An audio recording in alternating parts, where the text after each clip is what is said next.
ഉത്തരാഖണ്ഡിൽ ബസ് കൊക്കയിലേക്ക് മറിഞ്ഞ് 7 പേർ കൊല്ലപ്പെട്ടുവെന്ന വിവരം. ബിക്കിയാസനിൽ നിന്ന് അൽമോറ ജില്ലയിലെ രാംനഗറിലേക്ക് പോവുകയായിരുന്ന ബസ്സാണ് അപകടത്തിൽപ്പെട്ടത്. രക്ഷാപ്രവർത്തനം പുരോഗമിക്കുകയാണ്.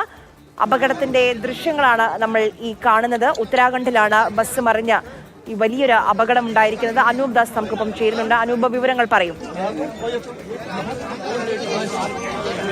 ആര്യ, ഇന്ന് രാവിലെയാണ് ഈ അപകടം ഉണ്ടായത്. 18 പേരായിരുന്നു അപകട സമയത്ത് ബസ്സിൽ സഞ്ചരിച്ചിരുന്നത്. അതിൽ 11 പേർ ഗുരുതര പരിക്കുകളോട് ആശുപത്രിയിലാണ്. 7 പേരുടെ മരണം സ്ഥിരീകരിച്ചിരിക്കുന്നു.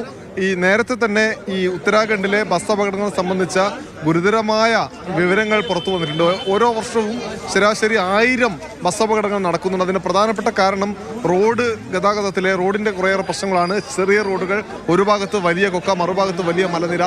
അപ്പോൾ ഈ റോഡിൻ്റെ ഈ ഗതാഗത പ്രശ്നം പരിഹരിക്കണമെന്ന് കുറച്ചധികം കാലമായി ആവശ്യമുണ്ട്. പക്ഷേ ഇപ്പോഴും അത് പൂർണ്ണമായി പരിഹരിക്കപ്പെടുന്നില്ല. എന്തായാലും 7 മരണം സ്ഥിരീകരിച്ചു. 11 പേർ ആശുപത്രിയിലാണ്. ആ ആശുപത്രിയിലുള്ള ചിലരുടെ നില അതീവ ഗുരുതരമെന്നും ആശുപത്രിയിൽ നിന്ന് വിവരം ലഭിക്കുന്നു. ശരി.